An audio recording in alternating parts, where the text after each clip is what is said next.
The wind howled through Whitehaven like a banshee, carrying ice crystals that stung the face and promises of a storm that would trap anyone foolish enough to be caught outside.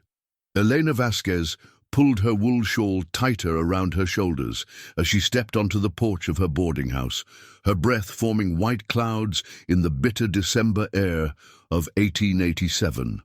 The thermometer nailed to her doorframe read 15 below zero, and the mercury was still falling. She'd been expecting the Gunslinger for 3 days now. Word traveled fast in these mountain towns, even faster when it concerned a man like Samuel Crowe. The legendary pistolier had sent word through the mail rider that he needed a room and discretion. A horse's whinny cut through the wind, and Eleanor squinted through the swirling snow.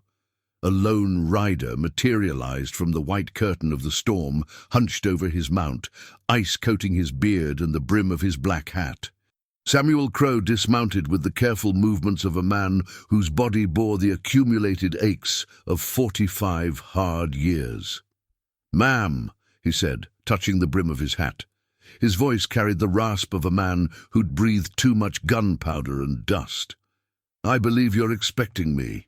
Elena nodded, studying his face.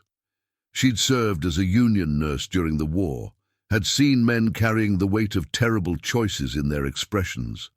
Sam Crowe wore that weight like a second skin. As Elena led him through the small common room, she noticed the careful way he moved, how his hand never strayed far from his weapons. More tellingly, she saw the leather satchel he carried, pressed tight against his ribs like it contained his very soul. "Supper's at 6, she said, showing him to a modest room. Though with this storm building, might be slim pickings. Sam set the satchel on the bed with deliberate care. "I appreciate the hospitality, Mrs. Vasquez." "Elena Vasquez? And it's Mrs., though my husband's been in the ground these past 4 years. He died at Little Bighorn, 7th Cavalry." Sam's expression darkened. "Lieutenant Michael Vasquez. Yeah, I remember him. Good officer." Before Elena could respond, the sound of multiple horses reached them through the wind. Sam's hand moved instinctively to his gun as he pressed closer to the window. Through the snow, Elena could make out several riders approaching. At their head rode Thomas Sterling, the land speculator who'd been sniffing around Whitehaven for 2 months, offering prices so low it was practically theft. "Mrs. Vasquez, I need you to listen carefully," Sam said urgently. "If something happens to me, there's a letter in that satchel. It's important, more important than you might imagine. Don't let Sterling get his hands on it." "What kind of letter?" "The kind that could change everything. Maybe the end of all this killing." Sterling's voice echoed from downstairs, smooth and cultured. "Mrs. Vasquez, terrible weather to be traveling in. I don't suppose you'd have room for a few weary travelers." Elena went downstairs to face Sterling, a handsome man in expensive clothes that marked him as Eastern money. His pale blue eyes swept the room, taking in every detail. "I'm afraid I'm full up for the evening," Elena said. "Surely you could make room for paying customers," Sterling replied, his smile not reaching his eyes. "We're looking for someone, a gentleman named Samuel Crowe.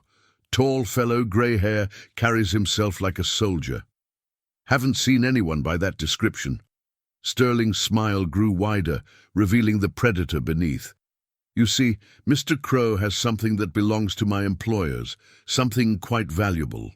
The threat was subtle but unmistakable. Cooperation is always preferable to unpleasantness. After Sterling left, Elena climbed the stairs to find Sam standing by the window with his rifle. "They know you're here," she said. "Figured as much." Sam moved away from the window. "Mrs. Vasquez, Elena, that letter contains information about a gold mine that was lost during the Indian Wars, one that could finance the kind of resistance that would change everything out here. You're talking about giving the tribes negotiating power. I'm talking about giving them a chance to negotiate from strength instead of starving on reservations. The letter proves that the Sunrise Mine belongs to the Arapaho by treaty rights that were never legally revoked. The sound of breaking glass from downstairs shattered the moment. Elena heard men's voices and furniture being overturned. "They're searching the place," Sam said grimly. He grabbed the satchel and pressed it into Elena's hands. "There's a list of names in there, people who can be trusted. Get it to Joseph Whitehorse if something happens to me. He runs a trading post 15 miles north." Sam moved to the window and began working at the latch. "If I lead them away, that's suicide in this storm. Better than letting them tear this place apart with you in it." Sam got the window open. "Elena, promise me. Get that letter to the right people." He was already climbing out onto the roof before she could protest. Sterling and 3 armed men burst into the room seconds later, finding Elena by the open window with snow swirling around her feet. "Where is he?" Sterling demanded, his cultured mask gone. "I don't know what you're talking about." Sterling backhanded her across the face. "The letter, Mrs. Vasquez. Where did he hide it?" Eleanor tasted blood but kept the satchel concealed in her skirts. "I don't know about any letter." Sterling's men tore the boarding house apart for 2 hours, finding nothing. As they finished their destructive search, the sound of approaching horses reached them through the storm. "This is Captain Marcus Dalton, United States Army," a strong voice called from outside. "We're seeking shelter." Sterling cursed under his breath. Elena saw opportunity and made her choice. When Captain Dalton entered with his soldiers, she was quick to explain her situation. "These men forced their way into my home, destroyed my property and threatened me," she told the stern-looking officer. Dalton's trained eyes catalogued the destruction and Elena's bruised face. "Mr. Sterling, I'm curious about your legal authority to conduct searches of private property." Sterling's composure cracked. "Captain, that letter contains information that could destabilize the entire territory. Territorial security falls under military jurisdiction. Any evidence would need to be turned over to proper authorities. That would be me." Eleanor made her decision and withdrew the leather satchel. "Captain, Samuel Crowe did leave something in my care." Dalton examined the contents, his expression growing grave. "This isn't just evidence of illegal mining. This is documentation of a systematic conspiracy to defraud the government and violate federal treaty obligations." He turned to Sterling. "You're under arrest." Before Sterling could respond, 2 of his wounded associates burst through the door, half frozen and bleeding. "Boss! Crowe led us into an ambush. Indians were waiting in Widow's Canyon, maybe a dozen of them." Elena felt her blood run cold. Widow's Canyon was treacherous terrain, a death trap in a blizzard. "Mrs. Vasquez," Dalton said, "how well do you know this canyon? It's dangerous even in good weather, but if Mr. Crowe had contacted the Arapaho before arriving, he could have arranged to meet them," Dalton finished. "According to these documents, they have legal claim to that mine. If he was working with them, we have to help him," Elena said urgently. Dalton studied her face. "You're asking me to risk lives for one person. I'm asking you to risk them to prevent a war." Elena suggested they contact Joseph Whitehorse, who knew the mountains and had connections with both communities. The journey to his trading post took 4 brutal hours through the worst blizzard Elena had ever experienced. Joseph Whitehorse met them at his door, a lean man with mixed heritage and weathered features. When Elena explained about Sam, his expression sharpened. "Sam's been working with Chief Standing Bear and warriors who want to try negotiation before warfare," Whitehorse said after examining the documents. "If they're in Widow's Canyon, they could hold out in the caves, if they found shelter." Elena stood up suddenly. "Then we create a signal fire. During the war, we learned to create diversions to retrieve wounded soldiers. A beacon," Whitehorse understood, "to let them know help is available." Using Arapaho drum signals that echoed through the canyon's acoustics, Whitehorse communicated with the trapped men. After an hour, they heard an answering drum. "Chief Standing Bear's alive," Whitehorse reported. "But Sam's hurt bad, and they have wounded who can't travel." The descent into Widow's Canyon was a nightmare of ice-covered ledges and winds that seemed determined to tear them from the mountain face. They found Sam and his allies in a concealed cave. 7 men gathered around a small fire, with Sam conscious but clearly in bad shape from a chest wound. "Should have known you wouldn't stay out of trouble," Sam said weakly as Elena examined his wound. "Should have known you'd find a way to get shot," she replied, working with practiced efficiency. "This is bad but not fatal if we get you proper care." "Letter, did you?" "It's safe. Captain Dalton has it." Chief Standing Bear, a dignified man in his 50s, addressed Dalton in accented English. "We are not surrendering, Captain. We are here by right, protecting information that belongs to our people." "Chief, I'm here to ensure your legal rights are protected," Dalton replied respectfully. The journey out of the canyon with a wounded man was harrowing, but they managed it as the storm finally began to clear. Dr. Webb worked on Sam for 3 hours while Eleanor assisted, and by dawn was cautiously optimistic. "He'll live," Webb told her. "Weak for weeks, but he'll recover." 3 months later, Elena received letters from Washington that changed everything. The documentation had led to the largest investigation of territorial corruption in Western history. Sterling had been arrested, the mine returned to Arapaho control, and new legal precedents established for resolving disputes through negotiation rather than warfare. Samuel Crowe had recovered and accepted a position as a federal mediator.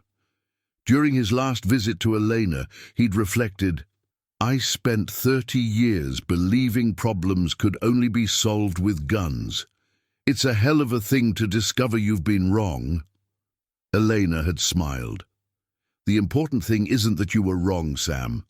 It's that you were willing to change."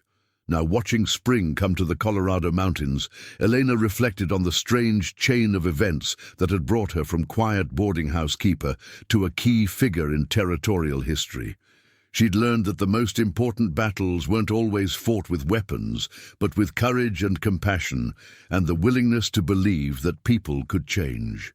The American West was still hard and dangerous, but it was also a place where a war widow could help prevent a war, where enemies could become allies in service of justice. Elena had spent years healing individual patients. Now she understood that healing could extend to entire communities. As darkness fell over Whitehaven, Eleanor lit the lamps in her boarding house and prepared for another evening of providing shelter to travelers. But now she understood her work was part of something larger, that every act of hospitality contributed to building a civilization based on cooperation rather than conquest.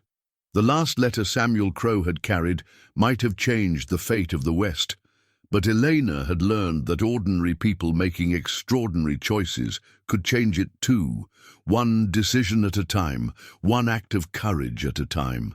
But peace, Elena would soon discover, was not a destination. It was a daily choice that required constant vigilance. It was late October when the telegram arrived, carried by a rider whose horse was lathered with sweat despite the cool autumn air. Elena was hanging laundry behind her boarding house when Martha Donovan, the town's unofficial postmistress, came hurrying across the street with the yellow paper clutched in her weathered hands. "Elena, honey, this came through on the wire from Denver, marked urgent." Elena wiped her hands on her apron and accepted the telegram with growing unease. Urgent messages rarely brought good news to places like Whitehaven. The words were brief but chilling. "Sterling escaped federal custody. Stop believed heading your direction. Stop armed and dangerous. Stop take precautions. Stop Major Dalton." Elena read the message twice, feeling the familiar chill of fear creep up her spine. Thomas Sterling had been awaiting trial in Denver for 6 months, his expensive lawyers finding delay after delay. Apparently, money could buy more than just judges. It could buy freedom. "Bad news?" Martha asked, noting Elena's pale complexion. "The worst kind." Eleanor folded the telegram carefully. Martha, I need you to spread the word quietly. Sterling's broken out of jail. People need to know, but we can't start a panic. Martha's eyes widened. The older woman had lived through the worst of the mining boom years and knew what men like Sterling were capable of when cornered. You think he's coming back here? I think a man who's lost everything he worked for might blame the people who took it from him. Eleanor was right to be worried. Sterling reached Whitehaven 3 days later, but not in the way anyone expected. Instead of riding in with guns blazing, he arrived quietly in the dead of night, with only 2 companions, dangerous men who moved like shadows and spoke in whispers. Elena's first warning came from an unexpected source. She was tending to her small vegetable garden behind the boarding house when she heard a soft whistle, the kind Arapaho scouts used to communicate across distances. Looking up, she saw Joseph Whitehorse crouched behind the woodshed, his face grim. "Sterling's in town," he whispered as she approached. "Been here since before dawn. He's holed up in the old assay office with 2 gunmen. Word is, he's got dynamite." Elena's blood ran cold. The assay office sat directly across from the new schoolhouse, where 15 children attended classes each morning. "What does he want?" "You, Elena, and the mine." Whitehorse's expression was darker than she'd ever seen it. "He's figured out that the legal battle isn't over. There's going to be an appeal hearing in Colorado Springs next month, and he thinks if he can eliminate the key witnesses, he can get the mine back through legal channels." Elena finished the thought, understanding the terrible logic. Without her testimony and Sam's documentation, Sterling's lawyers might be able to overturn the federal ruling. "Where's Chief Standing Bear?" "Bringing his people down from the high country as we speak. But they're 2 hours out minimum." Elena made a decision that surprised even her. "Then we handle this ourselves." "Elena, that's suicide. Sterling's got nothing left to lose." "Neither do I." Elena's voice carried a steel that Whitehorse had never heard before. "Joseph, that man destroyed my home once. He threatened my life, my livelihood, everything I've worked for, and now he's threatening children." She looked toward the schoolhouse, where she could see the silhouettes of young pupils through the windows. Among them was little Sarah Mitchell, whose father had died in a mining accident the previous spring. Tommy Kowalski, whose Polish immigrant parents had saved for 3 years to afford his schooling. Maria Santos, the bright-eyed daughter of a Mexican ranch hand who dreamed of becoming a teacher herself. "I won't let him hurt those children." Whitehorse studied her face and saw something that reminded him of the warriors he'd known. People who had found something worth dying for. "What do you have in mind?" Elena's plan was audacious in its simplicity. Sterling wanted her to come to him, to negotiate from a position of weakness. Instead, she would force him to come to her, on ground of her choosing, away from the children. Working quickly, Eleanor and Whitehorse spread word through the town. Parents quietly collected their children from school, citing sudden illnesses and family emergencies. Shopkeepers locked their doors and shuttered their windows. Within an hour, the main street of Whitehaven looked like a ghost town, but Elena's boarding house remained brightly lit, with smoke rising from the chimney and the sound of activity visible through the windows. To any observer, it would appear that life was continuing normally, that Elena was going about her daily routine, unaware of the danger lurking across town. Sterling took the bait. Elena was waiting in her kitchen when she heard the back door creak open. She'd left it unlocked deliberately, knowing that Sterling would prefer to avoid the main street where he might be seen. Her hands were steady as she continued kneading bread dough, though her heart hammered against her ribs. "Mrs. Elena Vasquez." Sterling's cultured voice carried a new edge, the sound of a man who'd spent months in a federal jail cell, dreaming of revenge. "Still playing the innocent frontier woman, I see." Eleanor turned slowly, unsurprised to find Sterling pointing a revolver at her chest. He looked different, thinner, harder, with the kind of desperate intensity that came from having nothing left to lose. His expensive clothes had been replaced by rough trail gear, and a scraggly beard covered his once immaculate face. "Mr. Sterling, I'd heard you were indisposed." "Federal hospitality isn't what it once was." Sterling stepped into the kitchen, motioning for her to move away from the knife block. "But it gave me time to think, to plan, to realize that my problems all trace back to one meddling woman who couldn't mind her own business. Your problems trace back to your own greed and lawlessness." Sterling's laugh was bitter. "Lawlessness? Mrs. Vasquez, I was operating within a system that served this territory well for decades. Progress requires difficult choices, sacrifices that people like you are too sentimental to understand. Sacrifices like stealing from the Arapaho, like threatening women and children, like doing what's necessary to build a civilization." Sterling's voice rose, revealing the fanaticism that had always lurked beneath his polished exterior. "Do you think this territory would have developed without men willing to take risks to push boundaries? Your precious legal precedents and treaty rights, they're luxuries we can only afford after the real work is done." Elena backed toward the stove, where a pot of coffee sat warming. "And the real work requires murder. It requires understanding that some lives matter more than others. The life of a visionary entrepreneur matters more than that of a washed-up gunslinger. The future of American expansion matters more than primitive claims to land that Indians never properly developed." "You're talking about Sam Crow and Chief Standing Bear's people. I'm talking about obstacles to progress." Sterling's gun never wavered. "Mrs. Vasquez, you're going to write a letter, a confession, explaining how you and Crow fabricated evidence to support false Indian claims, how you conspired with federal authorities to frame legitimate businessmen." Elena stared at him. "You're insane if you think anyone will believe that.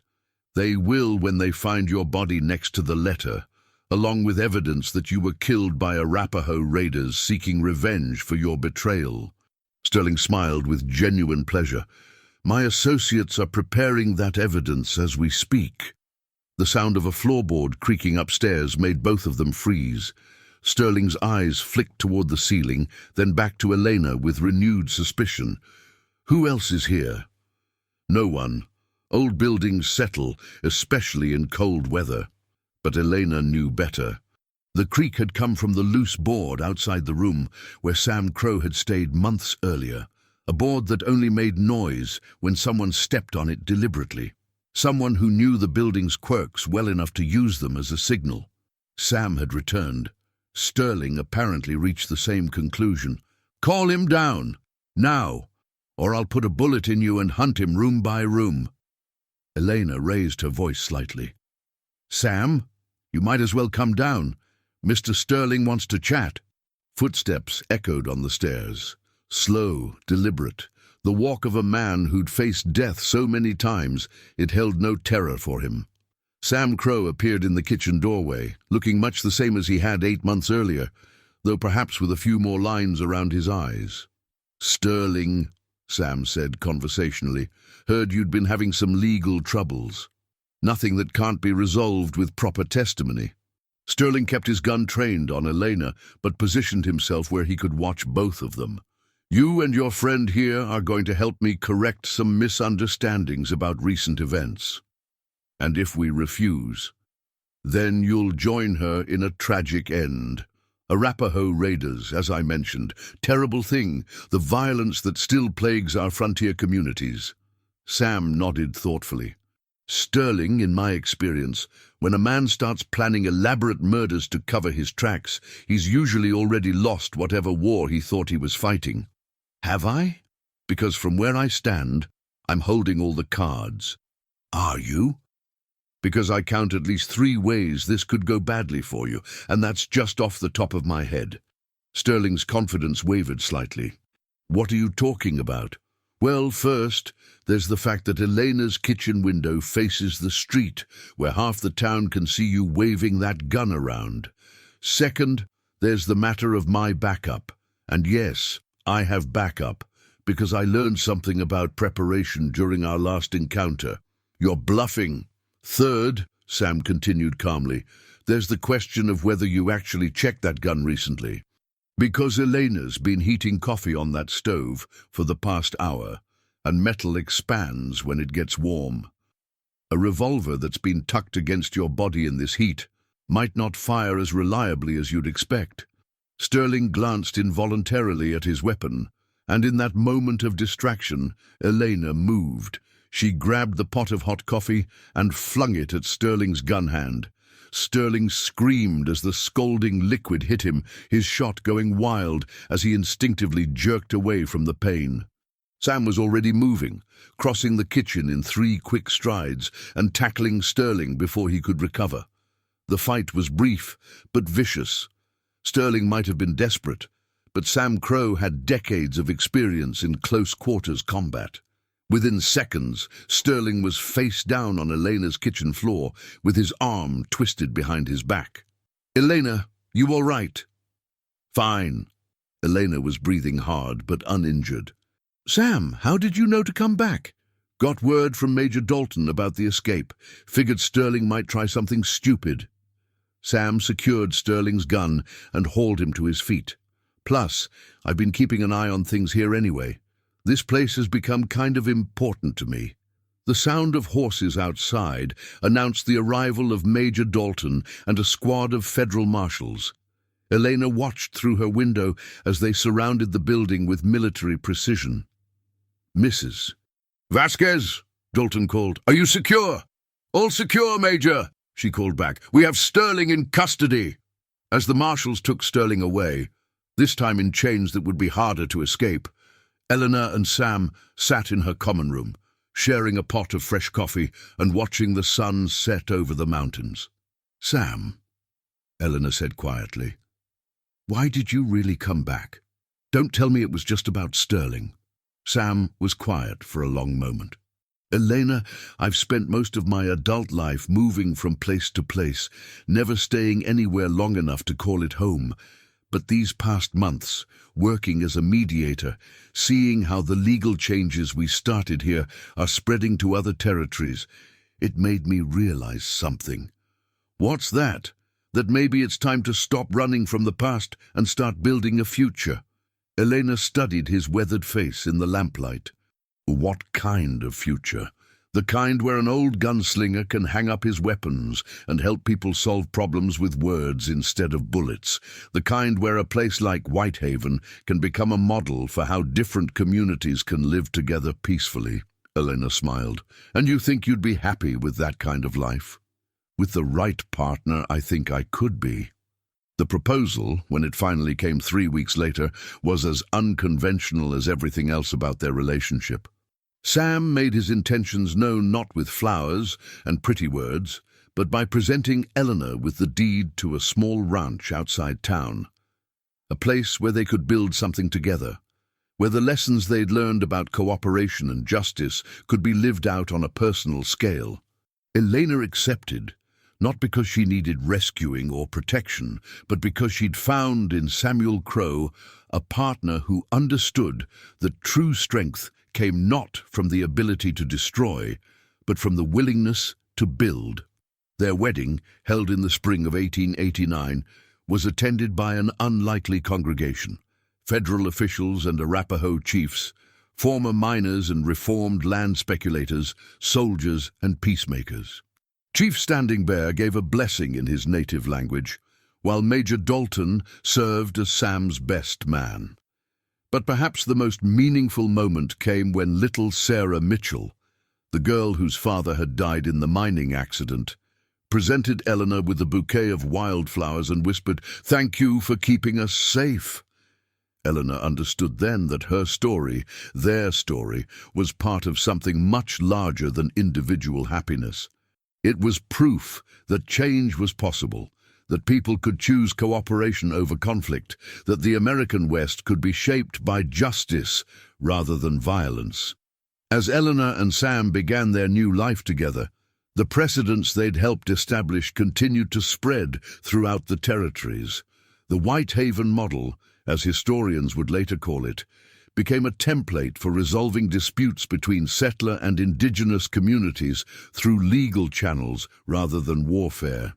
The last letter Samuel Crow had carried might have changed the fate of the West, but Elena had learned that ordinary people making extraordinary choices could change it too. One decision at a time, one act of courage at a time. And sometimes, if they were very fortunate, they could find love along the way, not the kind that rescued them from their troubles, but the kind that helped them face whatever troubles lay ahead. Outside their new home, the autumn wind carried the scent of turning leaves and the promise of a future built on hope rather than fear.